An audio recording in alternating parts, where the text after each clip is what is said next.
still trusting no man, no man, no man, no I man. pull up just to see what's up. Whip came without the guts. Texas in my triple cup. I'm tripping on a trip with her. See me how I live it up. I'm tangled up in diamond cuts. You see they little bubble butts jiggle when they walk with us. Memphis niggas stepping, bitch. You never catch them punking us. Halo teman-teman, jadi kita di sini sudah ada di toko Kibo Bako dan ini adalah pemiliknya ya teman-teman. Dengan abang siapa? Panggil aja saya Fahmi. Oke, ini di sini ada Bang Fahmi, itu adalah pemilik dari usaha Kibo Bako ini sendiri. Sebelumnya mohon izin ya Bang, jadi apakah boleh dipanggil Bang? Boleh. Emang harusnya panggilnya Bang karena kita orang Kalimantan. Oke. Jadi di sini kami mahasiswa-mahasiswi Unlam datang ke sini untuk melakukan mini riset penelitian dari mata kuliah kami yaitu pengantar bisnis. Apakah diperkenankan, Bang? Silakan. Karena itu bagus untuk pengembangan mahasiswa dan mahasiswi di Bandung ya. Silakan. Oke, terima kasih dulu, Bang. A few moments later. Di sini kita sistemnya seperti diskusi saja ya Bang ya. Mungkin kita bisa mulai dengan pertanyaan basic dulu. Untuk pertanyaan pertama.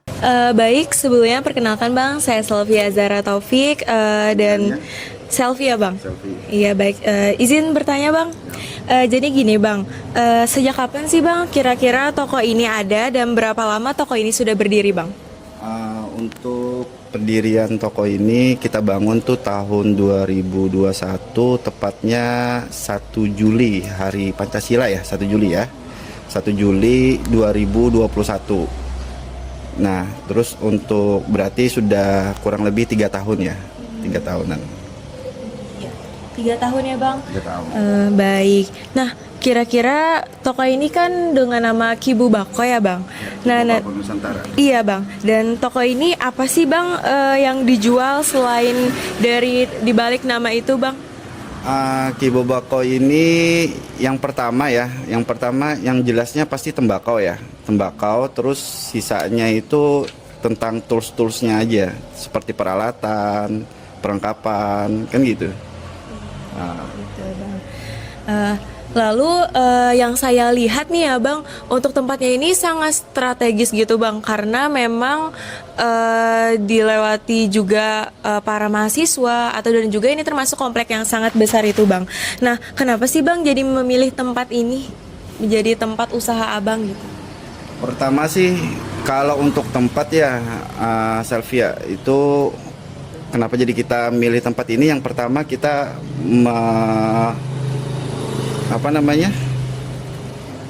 fasilitas yang ada itu kita gunakan sebaik mungkin, karena ada tempat yang kosong pada waktu awal pembukaan itu kita ngelihat, jadi ada sebelumnya di sini warnet gitu kan.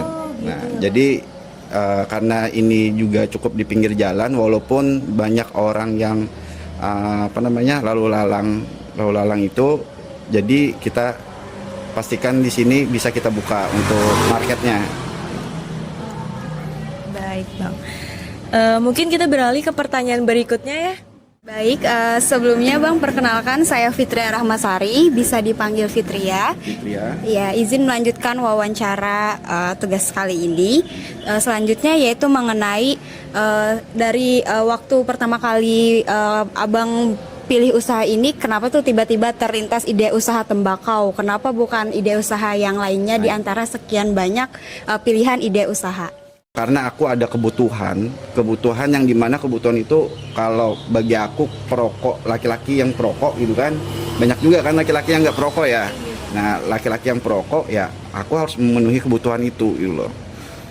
Terus kita cari cara, lintingan itu adalah alternatif bagi para perokok. Nah oleh karena itu aku melihat tuh, dengan zamannya pada waktu itu 2019 ya, itu COVID. Nah, COVID-19. Nah, itu semakin susah orang cari kerjaan. Iya, benar banget. Semakin susah, ekonomi lagi terpuruk pada waktu itu. Akhirnya yang terlintas di pikiran aku, gimana caranya memenuhi kebutuhan hidup. Nah, bertahan hidup atau mensiasati hidup.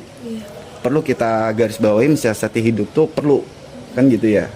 Nah setelah itu akhirnya aku mencari nih apa ada apa namanya, ada tanteku menyarankan bahwa coba nak kamu ngelinting aja katanya. Ngelinting apa tuh ngelinting? Itu loh kayak orang dulu katanya, kayak orang dulu tuh sebelum rokok tuh ngelinting sendiri-sendiri katanya kan. Ya udah carilah kan, ternyata ketemunya di Pasar 5. Nah setelah itu ketemu Pasar 5 jelang 1 tahun, aku ngitung tuh, wah ini bisnis oke juga nih kalau dijalankan. Nggak mungkin dong aku ngerasanya pada waktu itu beli cuma satu varian aja, jenisnya mole-molean. Mole-molean itu tembakau iris yang dimana masih pakai serabut. Nah setelah itu aku bertahan kurang lebih di angka 1 tahun mengkonsumsi itu 1 tahun, dan akhirnya ada rasa bosan. Nah dari rasa bosan itulah aku mencari tahu tentang tembakau. Tembakau ini setelah aku tersambung dengan supplier, terus pabrik kan gitu ya. Ternyata pas aku hitung-hitung, wah ini oke juga nih kalau dijadikan bisnis. Profitnya lumayan juga, kurang lebih kalau dihitung-hitung bisa di angka 60% bisa kan gitu ya. Cukup besar ya Bang? Lumayan besar untuk profitnya. Perjalanan yang cukup panjang ya Bang. Iya. Titik darah itu. Baik, kan toko ini sendiri merupakan colo yang cukup besar ya Bang. Jadi toko Kibo Bako Nusantara ini apakah perannya itu sebagai agen, supplier atau reseller sendiri Bang? Oke. Untuk perannya sendiri ya, Kibo Bako Nusantara emang pada waktu pertama kali kita merancang itu adalah distributor. Ya, kita kalau dia ada berapa tingkatan ya untuk pendistribusian itu. Pendistribusian itu bisa ke prinsipal yang pertama. Tapi prinsipal ini kan turun langsung dari pabrik. Emang utusan pabrik. Nah, tapi kita bukan utusan pabrik, makanya namanya distributor. Nah, kita di sini bisa distributor, bisa menjadi agen, dan bisa menjadi ecer. Nah, yang di toko yang kalian temukan ini, yang kita duduk di sini, itu adalah ecernya. Baik, Abang terima kasih atas jawabannya. Lanjut ke pertanyaan berikutnya. Baik, saya akan melanjutkan pertanyaannya Bang. Sebelumnya, perkenalkan nama saya Reina Anzani, bisa dipanggil Reina. Tinggi, Reina.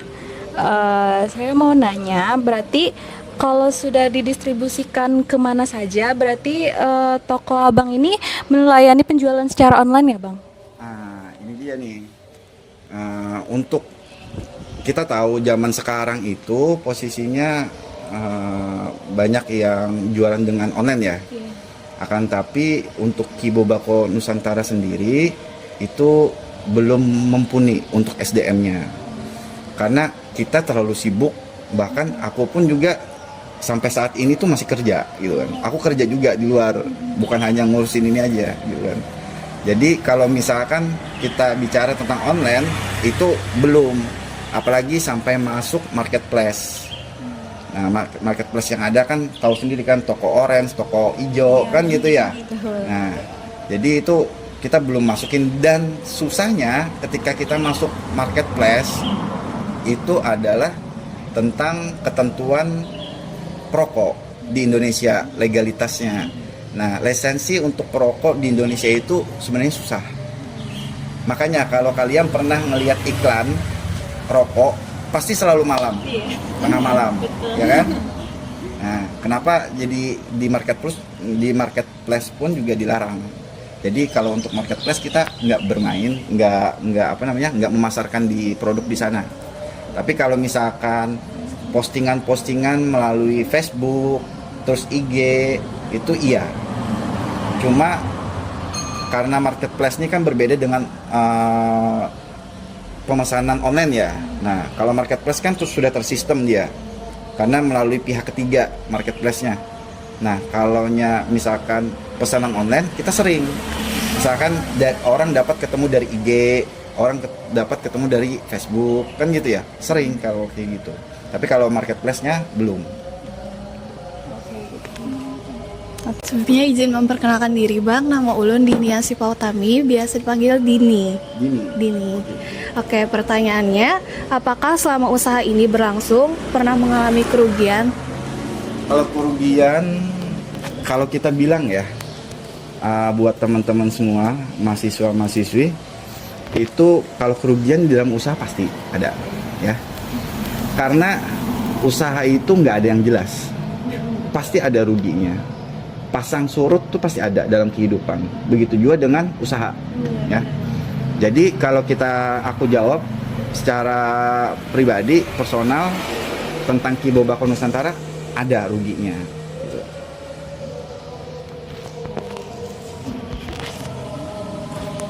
Baik, terima kasih. Lanjut ke pertanyaan. Oke, baik Bang, nama saya Syifa Anissa, biasa dipanggil Syifa. Ya. Jadi Bang, kira-kira penghasilan yang didapat dari usaha ini sudah bisa menutup biaya operasional sehari-hari belum? Menutup biaya operasional ya? Oke, kalau aku jawab bisa. Nah, kenapa jadi bisa? Karena kita di sini juga menghitung HPP. Jadi sebelum kita melakukan usaha kan kita harus roadmap dulu semuanya.